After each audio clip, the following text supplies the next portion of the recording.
जयपुर के दूदू से बड़ी खबर। जयपुर ग्रामीण पुलिस की नशा तस्करों पर बड़ी कार्रवाई देखने को मिली है। मुखमपुरा थाना पुलिस ने 1 किलो 263 ग्राम अवैध गांजा बरामद किया है। आरोपी नेमीचंद सैन को गिरफ्तार किया गया है।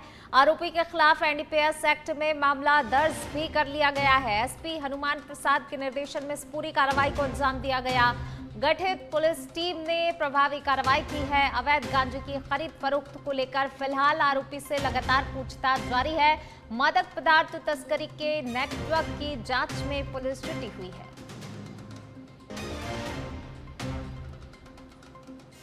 तो जयपुर के दूदू से बड़ी खबर आपको बता रहे हैं कि लगातार पुलिस जो है अवैध मादक पदार्थों के खिलाफ, मादक पदार्थ तस्करी के खिलाफ जो है अभियान चलाकर कार्रवाई कर रही है। आरोपियों की धरपकड़ भी लगातार की जा रही है और आरोपियों से लगातार पूछताछ की जा रही है ताकि अगर आरोपी किसी बड़े नेटवर्क से जुड़े हुए हैं तो उस नेटवर्क तक पुलिस पहुंच सके और भंडाफोड़ कर सके। तो देखिए, लगातार आरोपियों पर शिकंजा कसा जा रहा है। नशे के खिलाफ लगातार पुलिस के अलग अलग क्षेत्रों में बड़ी बड़ी कार्रवाई जो है देखने को मिल रही है और इसी कड़ी में एक बार फिर जयपुर के दूदू से ये कार्रवाई जो है देखने को मिली है, जहां पर आरोपी को पकड़ लिया गया है। आरोपी अब पुलिस की गिरफ्त में है, जिससे पुलिस लगातार पूछताछ में जुटी हुई है। भीलवाड़ा में भ्रष्टाचार निरोधक ब्यूरो यानी कि एसीबी ने बड़ी कार्रवाई की। बड़ी कार्रवाई करते हुए पटवारी लोकेश जोशी को रिश्वत लेते हुए रंगे हाथों गिरफ्तार कर लिया है। आरोपी करेडा तहसील के चलेश्वर पटवार हलके में पदस्थापित था। एसीबी के अनुसार परिवादी ने शिकायत दी थी कि उसके पिता की मृत्यु के बाद पौधगी नामांतरण खोलने के बदले पटवारी ने 10,000 रुपए की रिश्वत मांगी। बातचीत के बाद सौदा 8,000 रुपए में तय हुआ, जिसमें से 5,000 रुपए पहले ही ले लिए गए थे। इसके बाद आरोपी लगातार शेष राशि की मांग कर रहा था। शिकायत के सत्यापन के बाद एसीबी ने ट्रैप की कार्रवाई की। आरोपी ने तय योजना के अनुसार परिवादी से 1,000 रुपए लेकर अपनी लोअर की जेब में रख लिए। तभी एसीबी टीम ने उसे रंगे हाथों पकड़ लिया। वहीं मामले में आरोपी से लगातार पूछताछ की जा रही है और भ्रष्टाचार निवारण अधिनियम के तहत आगे की कार्रवाई जारी है।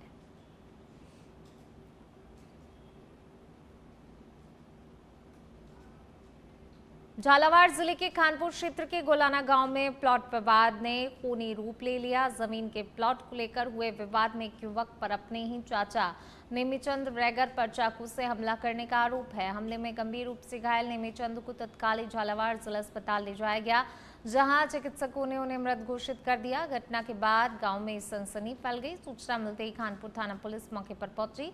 शव को अस्पताल की मोर्चरी में रखवाकर आगे की कार्रवाई शुरू की। पुलिस के अनुसार प्रारंभिक जांच में हत्या की वजह प्लॉट विवाद सामने आया है और पूरे मामले की फिलहाल जांच पड़ताल जारी है। बाजार में आयो जो बाजार में आता है और पप्पूलाल केमराज और गजूर चारीचा साहब आता है गले में रोग अच्छा देता है। तो पड़ गई वो दो जलवार बजे मोटरसाइकिल बाप बेटा वहीं थे कान बुताना ये तो लेके बेटाओ और बाप ने परिवार। तो लड़ाई काहे की थी लक्ष्मी जी? लड़ाई साहब ये जलवार प्लाट चुमा तो प्लाट जो ये 12 फुट जगह दी ना ये ना बेग बांधे दे रहे थे कि यहाँ बना उनकी भाई माँ 2 चौरा चोरी लानी से वो 2 बच्चे हैं। माँ बापी सो खा मुझे मंद मजदूरी करूँ अब मंद मजदूरी करूँ तो माँ बापी सो खाए पाओ तो मुझे तो देखूँ तो यहाँ सारा ने प्लान बनाया साहब कहता ही मारेगा कहने देख तो वो कब्जो कर लियो। 2 भाई ने पप्पूलाल ने लालचंद यहाँ दंदवाड़ा 2 बार कान जलावार थाना की पुलिस आई 700 रुपये ले लिया साहब माँ से एक सिपाही ने 20 साल लिया के बारे 2 ग्राह की माँ की 3 किलो 4 किलो जमानत हुई थे और बना हुई बना जमानत से काटे थे। कानपुर थाना में भी बस 3 की तो जमानत हो हुई बना जमानत से छोड़े थे पुलिस वाला कानपुर हरिओम को उनका बाप को। नाथद्वारा स्थित पुष्टि मार्गीय प्रधान पीठ श्रीनाथ जी मंदिर में ज्येष्ठ पूर्णिमा पर होने वाली पारंपरिक ज्येष्ठ स्नान यात्रा की तैयारियां विधिवत शुरू हो गई हैं। तिलकायत राकेश महाराज की आज्ञा से श्री विशाल बाबा और श्री लाल बाबा ने भीतर की बावड़ी से स्वर्ण और रजत के घड़ों में ज्येष्ठाभिषेक के लिए पवित्र जल भरा। श्रृंगार दर्शन के बाद भरे गए इस जल का आरती दर्शन के समय चंदन, केसर, गुलाब जल, सुगंधित द्रव्यों और अष्टगंध के साथ विशेष अधिवासन किया गया। परंपरा के अनुसार सुगंधित और शीतल जल से प्रभु श्रीनाथ जी का ज्येष्ठाभिषेक कर उन्हें ग्रीष्म ऋतु में शीतलता अर्पित की की जाएगी। तो वहीं ज्येष्ठ पूर्णिमा के अवसर पर प्रभु को 1.25 लाख आमों का विशेष भोग भी अर्पित किया जाएगा। इस महोत्सव को लेकर वैष्णव समाज में भारी उत्साह देखा जा रहा है और मंदिर परिसर में तैयारियां भी जोर शोर से लगातार चल रही हैं।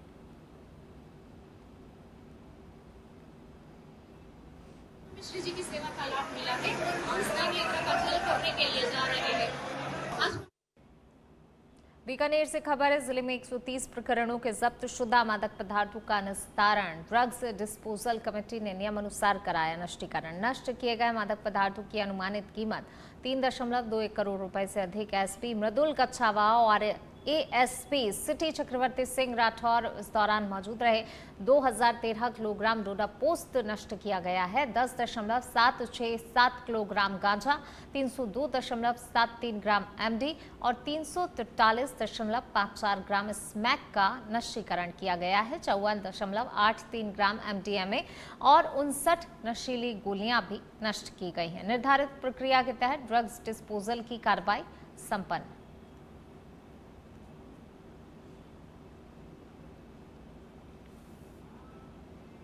डूंगरपुर जिले के 84 थाना क्षेत्र के सासरपुर गांव में 13 वर्षीय एक छात्र द्वारा फांसी लगाकर आत्महत्या करने का मामला सामने आया। मृतक भावेश रोत कक्षा 9वीं का छात्र था। पुलिस के अनुसार घटना के समय उसकी मां पानी भर रही थी और बहन घर का काम कर रही थी। इसी दौरान परिजनों ने घर के पास स्थित एक परसाल में छात्र को लोहे के एंगल से रस्सी के फंदे पर लटका देखा। परिजन तत्काल ही उसे नीचे उतारकर जिला अस्पताल लेकर पहुंचे, जहां पर डॉक्टरों ने जांच के बाद उसे मृत घोषित कर दिया।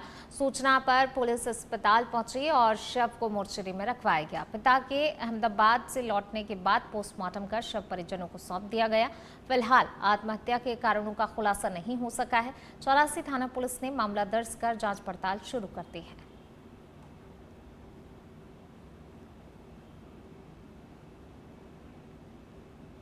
27/6/2024 को कार्तिक ईश्वरलाल ने रिपोर्ट दी कि मेरा लड़का भावेश 8 बजे के करीब फांसी के फंदे में लटक गया है, जिस पर हॉस्पिटल लेकर आए।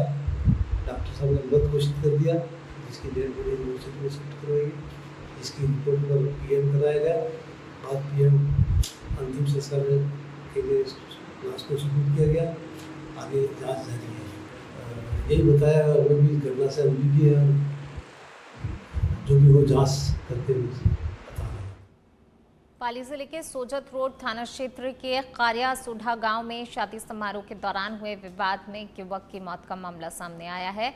परिजनों का आरोप है कि डीजे पर डांस के दौरान हुए झगड़े में मारपीट की गई, जिससे कि 21 वर्षीय अंकित निवासी बिलाड़ा की जान चली गई। घटना के बाद मृतक का शव सोजत राजकीय अस्पताल की मोर्चरी में रखवाया गया, जहां परिजनों की मौजूदगी में पोस्टमार्टम की प्रक्रिया शुरू की गई। मामले की सूचना मिलते ही पुलिस तुरंत मौके पर पहुंची, जांच शुरू की।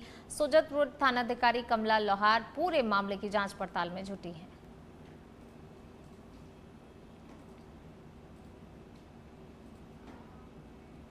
हनुमानगढ़ से खबर, पुलिस की लापरवाही से मजदूर की मौत हो गई है। जी हां, कल कैचुया के पास ईंट भट्टे पर झगड़ा हुआ था। झगड़े में मजदूर नरेंद्र के सिर में गंभीर चोट आई थी। इलाज करवाने की बजाय मजदूर को 4 घंटे पुलिस चौकी में बिठा कर रखा गया। मजदूर को 4 घंटे बाद एप्लीकेशन लाने का बोला गया। एप्लीकेशन लिखने गया मजदूर गश्त खाकर ई मित्र केंद्र के सामने ही गिर पड़ा। मजदूर नरेंद्र को गुलवाला चिकित्सालय लाया गया, जहां पर डॉक्टरों ने मजदूर को मृत घोषित कर दिया। अब साथ ही जो अन्य मजदूर हैं, उन्होंने कहा है एसआई लाल बहादुर की लापरवाही से नरेंद्र की मौत हुई है। मतलब मौत का जिम्मेदार जो है लापरवाही बताया गया है। अधिकारियों की लापरवाही के चलते नरेंद्र की मौत हुई है। समय रहते इलाज मिलता तो नहीं होती मजदूर नरेंद्र की मौत। भट्टा मजदूरों ने गोलूवाला चिकित्सालय में धरना भी दिया। कहीं ना कहीं जो है आक्रोशित है बहुत ज्यादा ये साथी मजदूर, और इसी के चलते ये धरने पर बैठ गए। एसआई लाल बहादुर पर कार्रवाई की अब मांग इनके द्वारा की जा रही है। कार्रवाई ना होने तक पोस्टमार्टम करवाने से भी इनकी तरफ से इनकार कर दिया गया है।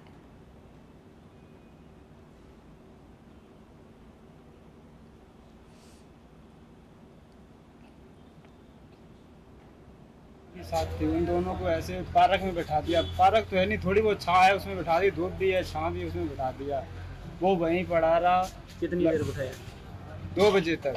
2 बजे मैच जब छूटा, जब उससे जब वो वहीं था, वो उसकी पीड़ित हो रही थी, वो गया होगा कैंची में किसी मित्रा की दुकान पे। चोट कहाँ लगी थी? चोट इसके सिर में लगी थी ईंट से। वही मित्रा की दुकान पे गया होगा वो। ये ऐसा ही सर ने बताया कि वही मित्रा की दुकान पे गया, उसने वहाँ पे चक्कर पड़ गई, उन्होंने 108 को फ़ोन किया, वो यहाँ पे लाए। ये चौकी में कितनी देर बैठा था? वो मैं बोल नहीं रहा, 10 बजे आ गया तो 2 बजे तक लगभग बैठा। 4 घंटे। कोई खून बहता रहा उसका? खून वो ऐसी जो गांव के डॉक्टर ऐसी है, उससे पट्टी करा के, लोकल पट्टी करा के वहाँ बैठा था अपनी खुद के भट्टे से। तो इन्होंने जो हमला जिससे हुआ, उन्होंने बोल दिया कि तुम यहाँ से निकल नहीं पाओगे, तुम्हारे यहाँ से लाशें निकलेंगी। जैसलमेर के मोहनगढ़ नहरी क्षेत्र में खेत पर काम करते समय करंट लगने से 22 वर्षीय किसान बिस्नाराम की दर्दनाक मौत हो गई। बिहासार निवासी बिस्नाराम मोहनगढ़ के 1 से 3 लखा माइनर के पास एक खेत में काश्तकारी का कार्य कर रहा था, तभी वह अचानक करंट की चपेट में आ गया। आसपास मौजूद लोगों ने उसे बचाने का भरसक प्रयास किया, लेकिन उसकी जान नहीं बच सकी। सूचना पर मोहनगढ़ पुलिस मौके पर पहुंची और शव को अस्पताल की मोर्चरी में रखवाया। परिजनों के पहुंचने के बाद पोस्टमार्टम कर शव उन्हें सौंप दिया गया। पुलिस पूरे मामले की जांच कर रही है। मृतक परिवार का इकलौता कमाने वाला सदस्य था। घर की जिम्मेदारी उस पर थी, उसकी शादी हो चुकी थी और इसी वर्ष जो है मुखलावा होना था। परिवार में खुशियों की तैयारियां चल रही थी, लेकिन इस हादसे ने पूरे घर को गहरे शोक में डुबो दिया।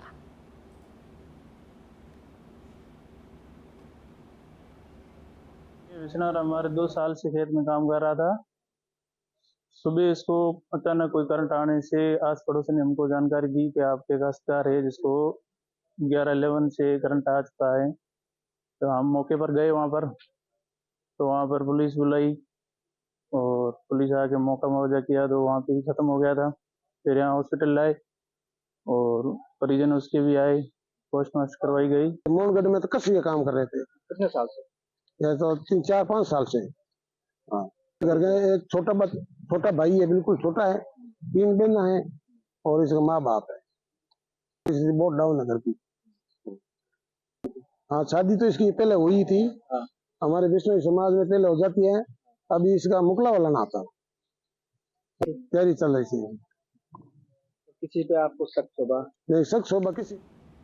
कोटा के इटावा से खबर है, चंबल नदी में 2 दिन से लापता युवक का शव मिला। इटावा थाना क्षेत्र में मिला युवक का शव। मृतक की पहचान गेता निवासी 40 वर्षीय कन्हैयालाल महावर के रूप में हुई है।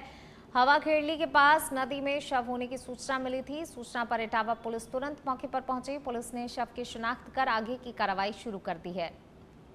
वहीं मामले की जांच में अब पुलिस जुटी हुई है।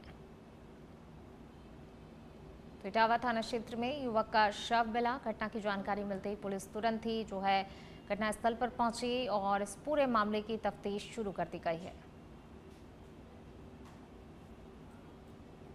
झुंझुनू शहर के नागरपुरा मोहल्ले में शनिवार को दिन दहाड़े हुई सनसनीखेज वारदात ने इलाके में दहशत फैला दी। आरोप है एक अज्ञात युवक घर में घुसा, महिला को नशीला पदार्थ सुंघाकर बेहोश कर दिया, उसके गले से सोने की चेन और कुछ नकदी लेकर फरार हो गया। घटना के बाद मोहल्ले के लोगों ने संदिग्ध युवक को पकड़कर पुलिस के हवाले कर दिया। फिलहाल कोतवाली थाना पुलिस उससे पूछताछ कर रही है।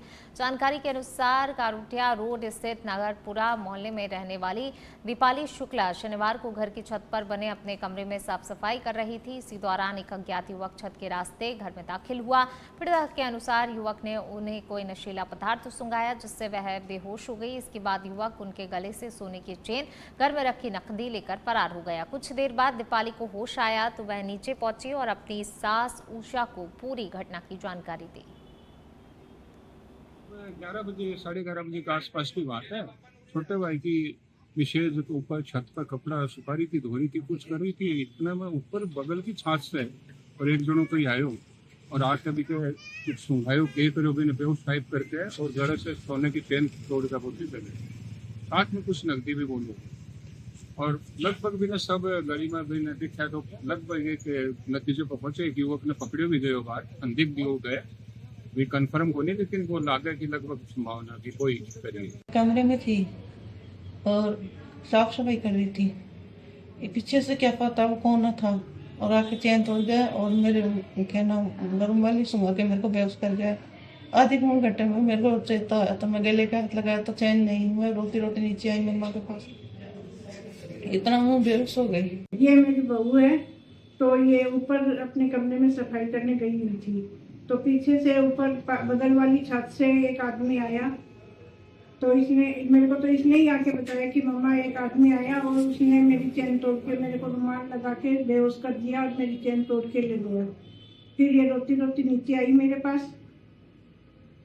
फिर वो आदमी सफ़ेद कपड़े पहने हुआ था, उस रोड घूम रहा है, वो सफ़ेद दाढ़ी थी उसकी, उसको पकड़ा दिया। अजमेर जिले के अराई क्षेत्र के गोठियाना और जोरावरपुरा गांव के किसानों ने फसल खराबा यानी कि गिरदावरी दर्ज नहीं होने पर नाराजगी जताते हुए जिला प्रशासन के खिलाफ मोर्चा खोल दिया है। किसानों ने जिला कलेक्टर और उपखंड अधिकारी के नाम सरपंच पुखराज कलवार को ज्ञापन सौंपकर जल्दी फसल खराबा दर्ज कराने, प्रभावित किसानों को मुआवजा दिलाने की मांग की।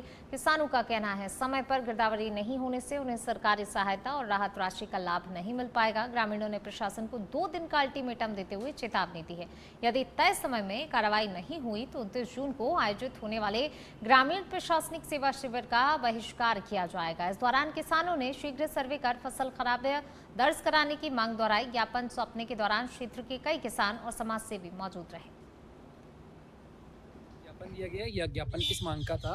2025 खराबा जो है अपने खरीफ की फसल का मूंगों का लगभग आसपास के सभी गांवों में आ गया है। गोटियाना गांव में अभी तक कोई खराबा डला नहीं है। ऑनलाइन हमने चेक करा था, शो नहीं हुआ। अच्छा, आज आपने किन के माध्यम से कहाँ ज्ञापन दिया है? हमने पूरे ग्रामवासियों के साथ मिलकर सरपंच साहब महोदय को गोटियाना में ज्ञापन दिया है। ये ज्ञापन किन के नाम दिया है? जिला कलेक्टर साहब के नाम। अच्छा, इस ज्ञापन के माध्यम से क्या मांग है आपकी? यदि हमारा खराबा 2 या 3 दिन में अगर शो नहीं होता है ऑनलाइन, तो हम 29 तारीख को जो कैंप लगेगा उसका पूर्ण रूप से बहिष्कार। बूंदी जिले के हिंडौली उपखंड के बावड़ी खेड़ा काछुला गांव में रिसीवरी शुदा भूमि को लेकर विवाद एक बार फिर सामने आया है। फरियादी घनश्याम सुवालका ने आरोप लगाया है कि विवादित जमीन से आरोपियों ने पहले गेहूं की तैयार फसल जबरन काट कर ले गए और लगातार कब्जे में बाधा पहुंचा रहे हैं। मामले में पटवारी की रिपोर्ट के बाद तहसीलदार हिंडौली ने भारी पुलिस जाब्ते की मौजूदगी में मौके पर कार्रवाई करते हुए फरियादी के पक्ष में भूमि पर नई फसल की बुवाई करवाई। फरियादी का कहना है कि संबंधित भूमि राजस्व बोर्ड के आदेश से तहसीलदार की रिसीवरी में है और उसने निर्धारित रिसीवरी राशि भी जमा करवा रखी है।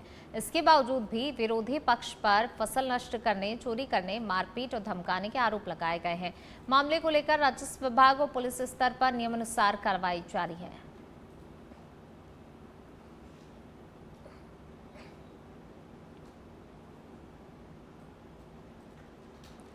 बूंदी मेडिकल कॉलेज परिसर में जिला कलेक्टर हरफूल सिंह यादव ने सघन पौधरोपण अभियान का शुभारंभ किया। इस दौरान उन्होंने कॉलेज परिसर का निरीक्षण कर निर्माण कार्यों की गुणवत्ता, प्रगति की समीक्षा की। संबंधित अधिकारियों और संवेदकों को समयबद्ध और गुणवत्तापूर्ण कार्य सुनिश्चित करने के निर्देश दिए। जिला कलेक्टर ने कहा, मेडिकल कॉलेज परिसर को हरा भरा बनाने के उद्देश्य से बड़े स्तर पर पौधरोपण किया जा रहा है। लगाए गए पौधों के संरक्षण एवं नियमित देखभाल की प्रभावी व्यवस्था की जाए। उन्होंने कहा, स्वास्थ्य संस्थानों में हरियाली बेहतर वातावरण के साथ मरीजों के मानसिक स्वास्थ्य के लिए भी लाभदायक होती है। निरीक्षण के दौरान RSRDC के अधिकारियों ने निर्माण कार्यों और पौधरोपण की प्रगति से अवगत कराया। जिला कलेक्टर ने तकनीकी समस्याओं के समाधान के निर्देश देते हुए पौधरोपण अभियान की नियमित मॉनिटरिंग सुनिश्चित करने पर जोर दिया।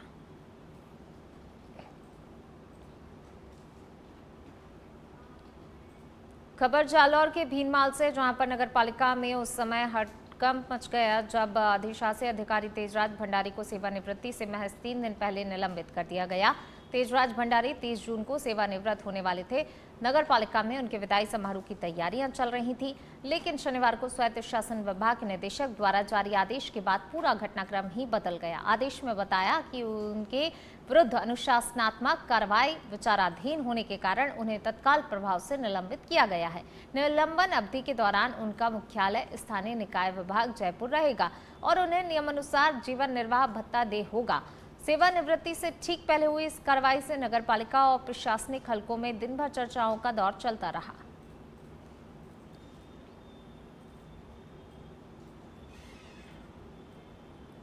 राजस्थान सफाई कर्मचारी संघ के आह्वान पर दौसा नगर परिषद के सफाई कर्मचारियों ने शनिवार से अनिश्चितकालीन हड़ताल शुरू कर दी है। हड़ताल से पहले जिला अध्यक्ष लक्ष्मण टोपिया की अध्यक्षता में बैठक आयोजित हुई, जिसके बाद कर्मचारियों ने नगर परिषद के मुख्य द्वार पर प्रदर्शन कर अपनी मांगों को लेकर नारेबाजी की। कर्मचारियों ने भर्ती प्रक्रिया में समझौते की अनदेखी, भुगतान व्यवस्था में अनियमितता और ठेका प्रणाली को लेकर नाराजगी जताई। उनका कहना है परंपरागत सफाई कार्य से जुड़े परिवारों को भर्ती में प्राथमिकता, पात्र अभ्यर्थियों की नियुक्ति, आउटसोर्सिंग व्यवस्था समाप्त कर सीधा भुगतान, कर्मचारियों को स्थायी किए जाने सहित कई मांगे लंबित हैं। कर्मचारियों ने चेतावनी दी है, यदि 24 घंटे में उनकी मांगों पर सकारात्मक निर्णय नहीं लिया गया तो आंदोलन और तेज किया जाएगा। हड़ताल का असर शहर में दिखाई देने लगा है और कई स्थानों पर कचरे के ढेर लगे हैं। लेवल के हड़ताल है और सफाई कर्मचारियों की जो वाजिब मांगे हैं, सरकार गैर वाल्मीकि समाज को घुसाती है, वो काम करते हैं नहीं। और उनको 2 साल का कार्यकाल पर ये चर्चा चल रही है, भाई 2 साल तक वो काम करें और ज़्यादा से ज़्यादा वाल्मीकि समाज की भर्ती हो। हमारा पहले भी यही सुझाव था, 2020 में भी हड़ताल चली थी और आज फिर हमने भाई नंद किशोर जी ढंडोरिया ने पूरे राजस्थान लेवल की हड़ताल है। ये दौसा शहर की नहीं, पूरे राजस्थान की हड़ताल है। इसमें ज़्यादा से ज़्यादा सफाई कर्मचारियों की भर्ती हो है।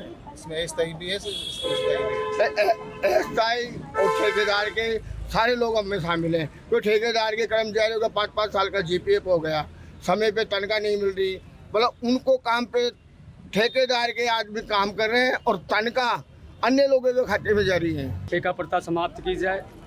दूसरी बात, वाल्मीकि समाज को ही इसमें प्राथमिकता दी जाए और जो यहाँ जो मनमानी जो चल रही है, अभी जो भाई लक्ष्मण जी टोपिया जी ने जो बताया, यहाँ जो ठेकेदार द्वारा, प्रशासन द्वारा जो अनियमितता मनमानी जो चल रही है, जैसे अभी किसी नाम का व्यक्ति हमारा जो काम करता है सफाई कर्मचारी, वो अन्य समाज के लोगों को भुगतान करते हैं, तो ताकि उनका रेगुलर या कोई ऐसी चीज़ नहीं बन पाए ताकि वो परमानेंट हो सके। ऐसी अनियमितताएं जो बढ़ती जा रही है, ऐसी प्रकार की जो गफलत जो किए जा रहे हैं, उसकी पूर्ण जांच कराई जाए, CBI जांच किए जाए और संबंधित जो अधिकारी है उनके खिलाफ कार्रवाई की जाए ताकि वो आगे के लिए। टोंक जिला कांग्रेस कमेटी DCC कार्यालय में कांग्रेस नेता राहुल गांधी के छात्रों की गूंज संवाद कार्यक्रम का रिपीट टेलीकास्ट किया गया। इस दौरान कांग्रेस के आमेर विधायक और टोंक प्रभारी प्रशांत शर्मा, जिला संगठन सह प्रभारी डॉक्टर सुमित गर्ग सहित कई कांग्रेस पदाधिकारी कार्यकर्ता मौजूद रहे। कार्यक्रम में बड़ी संख्या में छात्र छात्राओं ने भाग लिया और कोटा में छात्रों के साथ राहुल गांधी द्वारा किए गए संवाद को सुना। इस अवसर पर छात्रों से शिक्षा, रोजगार, छात्र हितों से जुड़े मुद्दों पर सुझाव लिए। कांग्रेस नेताओं ने कहा, युवाओं और विद्यार्थियों की आवाज को मंच देने, उनकी समस्याओं को समझने के लिए ऐसे संवाद कार्यक्रम महत्वपूर्ण है। ऐसा राहुल गांधी जी ने खुद अपने मुंह से कहा कि ये कोई राजनीतिक कार्यक्रम नहीं है, ये केवल एक सिस्टम का, लोगों को सिस्टम से अवगत कराना है। कहीं ना कहीं आप और हम सब लोग ये जानते हैं कि जो उन्होंने कहा, जो बच्चों के साथ आज इस सिस्टम के फेल्योर की वजह से हो रहा है, वो घर घर की कहानी है। आपके और हमारे सबके घर में वही कहानी है। कहीं ना कहीं हम लोग सपने दिखाते हैं बच्चों को, या बच्चे सपने देखते हैं और उन सपनों को पूरा करने के लिए जो हमारा सिस्टम है वो पूरी तरह से उनके ड्रीम्स को फुलफिल करने वाला नहीं होता। कहीं ना कहीं आर्थिक संकट से हर परिवार को, हर बच्चे को गुजरना पड़ता है। बच्चे फ्रस्ट्रेशन में आते हैं और आज आप देख रहे हैं कि कितना जिस तरीके का ड्रग्स का और ये प्रचलन होता जा रहा है, तो कहीं ना कहीं ये इन्हीं सब बातों के साइड इफेक्ट्स आ रहे हैं कि बच्चे अपनी तकलीफ को, अपने फ्रस्ट्रेशन को डाइल्यूट करने की दृष्टि से गलत रास्तों पे भी चले जाते हैं और उसी के परिणाम स्वरूप कई जगह आपने देखा इतने स्टूडेंट्स ने सुसाइड किया। हमारे नेता राहुल गांधी ने पूरे देश से अपना एक सर्वे कराया, देश का मूड जाना, देश क्या चाहता है, बच्चे क्या चाहते हैं, उसका अपना एक प्रेजेंटेशन बनाया और हाल ही में राजस्थान में कोटा में उसको उन्होंने हम सबके बीच में रखा कि किस तरह से इस देश का एजुकेशन सिस्टम जो है वो मनी एक्सटॉर्शन सिस्टम बन गया। किस तरह से इस देश का एजुकेशन सिस्टम बेरोजगार प्रोड्यूसिंग मशीन बन गया है। 1000 में से 671 बेरोजगार पैदा कर रहे हैं। तो आप कौन से एजुकेशन सिस्टम की बात करते हो? भयावह स्थिति जब हो जाती है कि देश के 5 बड़े मंत्रालय, शिक्षा मंत्रालय, स्वास्थ्य मंत्रालय, महिला बाल विकास मंत्रालय, श्रम मंत्रालय का बजट जो हमारे विद्यार्थी हैं उनके कोचिंग से देने वाले पैसे से भी कम।